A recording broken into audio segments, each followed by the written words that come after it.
किस तरीके से आप अपने जीवन से संबंधित या अपनी आज़ादी से संबंधित सूचना ले सकते हैं 48 घंटे के अंदर, ये मैं आप लोगों को बताने जा रहा हूँ। तो यदि आप पहली बार मेरा वीडियो देख रहे हैं या मेरे चैनल पे आए हैं तो प्लीज़ आप मेरे चैनल को सब्सक्राइब कर लीजिए, वीडियो पूरा देखिए। तो मैं आपको इसमें तरीका भी सिखाऊंगा कि कैसे आप इसको अप्लाई करेंगे, कैसे आप इसको ले सकते हैं। वो सारे तरीके मैं आपको सिखाऊंगा भी, बताऊंगा भी।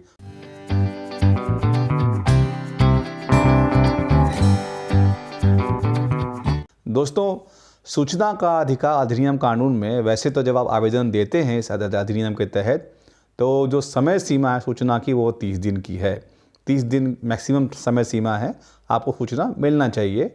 लेकिन उसके अलावा भी लाइफ एंड लिबर्टी यानी आपके जीवन से या आपकी आज़ादी से संबंधित कोई सूचना है तो आपको वो सूचना 48 घंटे के अंदर मिलना चाहिए, जिसको हम लोग बोलते हैं लाइफ एंड लिबर्टी के बारे में सूचना लेना। जी हाँ, तो आज मैं इसी विषय पर आपको सिखाने जा रहा हूँ। लेकिन सिखाने से पहले, आपको बताने से पहले मैं चाहूँगा एक बार मैं चाहता हूँ आपके लिए पढ़ना कि सूचना का अधिकार अधिनियम में किस प्रकार से कहाँ पर ये लिखा हुआ है, जिससे कि आपको पता रहे कि मैं किस धारा के बारे में बात कर रहा हूँ। तो सूचना का अधिकार अधिनियम में धारा 7(1) के बारे में मैं आपसे चर्चा कर रहा हूँ, जो लाइफ एंड लिबर्टी के बारे में बताता है हम सब लोगों को किस तरीके से आप अपने जीवन से संबंधित और अपने आज़ादी से संबंधित सूचना आप ले सकते हैं सूचना का अधिकार अधिनियम के इस धारा के तहत।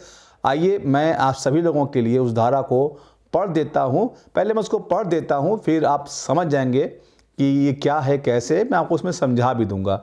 तो पहले मैं आपके लिए चाहता हूँ पढ़ना सूचना का अधिकार अधिनियम की धारा 7(1) जो आपके स्क्रीन पर आ रहा है। आप एक बार उसको ध्यान से देखिए और समझिए। यहाँ धारा 7(1) में इस प्रकार से लिखा हुआ है, अनुरोध का निपटारा। धारा 5 की उपधारा 2 के परंतुक या धारा 6 की उपधारा 3 के परंतुक के अधीन रहते हुए धारा 6 के अधीन अनुरोध के प्राप्त होने पर यथास्थिति केंद्रीय लोक सूचना अधिकारी या राज्य लोक सूचना अधिकारी यथासंभव शीघ्रता से और किसी भी दशा में अनुरोध की प्राप्ति के 30 दिन के भीतर ऐसी फीस के संदर्भ पर जो विहित की जाए या तो सूचना उपलब्ध कराएगा या धारा 8 और धारा 9 में विनिर्दिष्ट कारणों में से किसी कारण से अनुरोध को अस्वीकार कर देगा। नीचे वाला मैं आपके लिए बाद में पढ़ दूंगा, पहले इसको समझिए, इसका मतलब क्या कहता है। ये जो हिस्सा मैंने आपके लिए पढ़ा, ये क्या है ये। तो सूचना का अधिकार अधिनियम में जो 7(1) है, ये जो अभी मैंने पढ़ा वो ये कह रहा है हम सभी लोगों से, उसका जो तात्पर्य, उसका जो डेफिनेशन, परिभाषा वो ये है कि यदि आपने राज्य सूचना आयोग के तहत या केंद्र सूचना से संबंधित डिपार्टमेंट जितने भी हैं, आप कहीं सूचना लगाते हैं तो वहाँ यहाँ पर इस प्रकार लिखा हुआ कि 30 दिनों के भीतर आपको सूचना मिलना चाहिए। और यदि आपने सूचना कुछ ऐसा मांगा हुआ है जहाँ आपको और फीस देने की ज़रूरत पड़ती है या आपने प्रतिलिपि मांगा है, तो इसमें यह कहा गया कि 30 दिनों से पहले उसके भीतर में ही वो जो PIO है वो आपको बताएगा और आपसे जो भी फीस की आवश्यकता है या उसकी सूचना लेने के लिए आपको ज़रूरत है तो आपको बताएगा और उसका निपटारा करेगा। यदि इसमें एक चीज़ और भी कहा गया, यदि सूचना अधिकारी को लगता है ये PIO को कि वो सूचना उसको नहीं दे सकता, तो भी 30 दिनों के भीतर में उसको आपको धारा 8(9) जिसमें सूचना न देने के कई सारे कारण हैं, उसके अनुसार आपको बताएगा कि वो सूचना आपको क्यों नहीं दे सकता। तो ये तो रही ये ऊपर वाली बात, लेकिन उसके नीचे जो लिखा है मैं चाहता हूँ वो पढ़ना आपके लिए, ये बड़ा रोचक है, ये मैं पढ़ता हूँ उसको आपके लिए।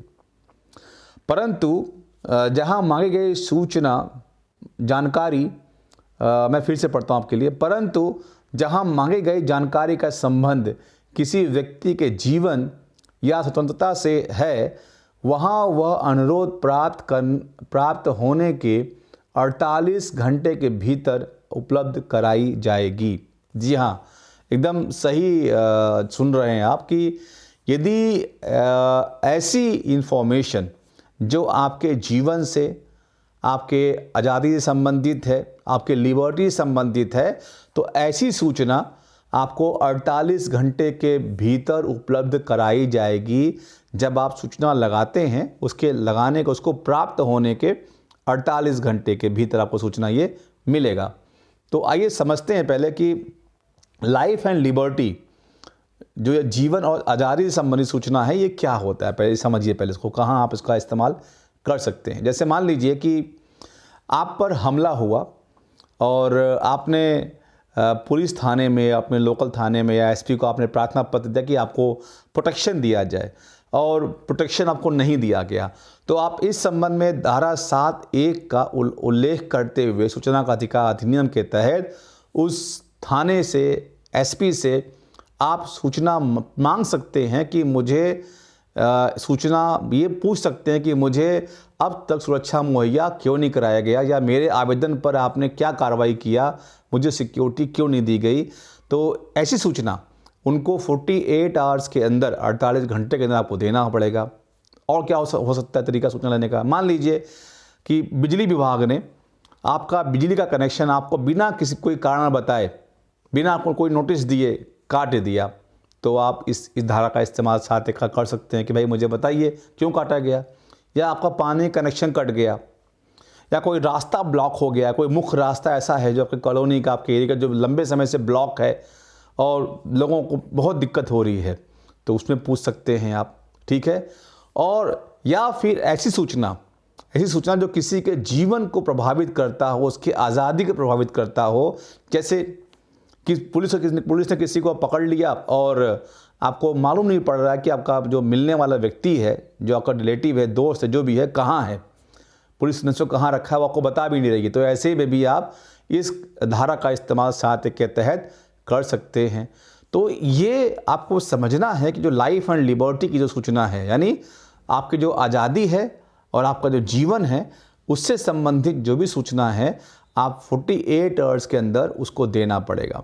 यदि 48 घंटे के अंदर आपको सूचना उपलब्ध नहीं होता है, तो इसका मतलब ये है कि उस पीआईओ ने, उस अधिकारी ने आपको सूचना देने से इनकार कर दिया है। ये ऐसा इसमें प्रोविज़न ऐसा माना जाता है। लेकिन फिर भी आप निराश मत होइए, इसमें अपील का कोई चांसेस नहीं है। लेकिन फिर भी आप अब ऊपर देखिए, मेरा एक वीडियो का लिंक आ रहा होगा, ऊपर आपको आ रहा है, आप देखिए, वहाँ मैंने बताया है धारा 18 के बारे में।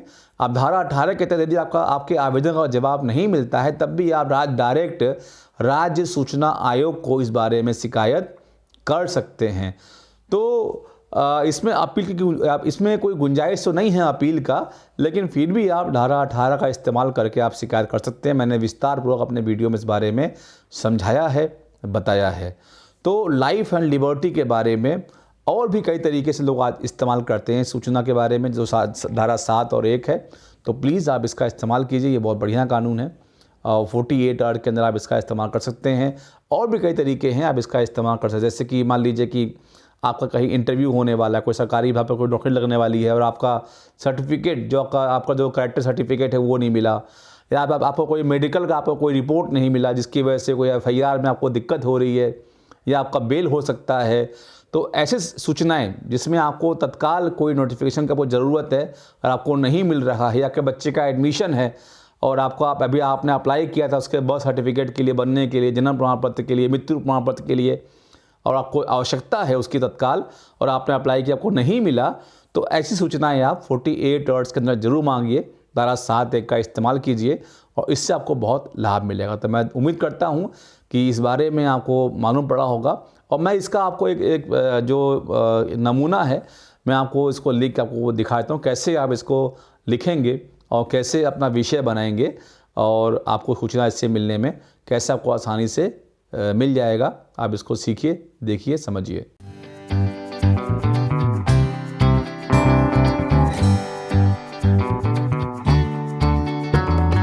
तो बहुत बहुत धन्यवाद आप सभी का मेरा वीडियो देखने के लिए। हमारे चैनल को सब्सक्राइब कीजिए और इसको लाइक और शेयर भी कीजिए। Thank you so much. जय हिंद, जय भारत।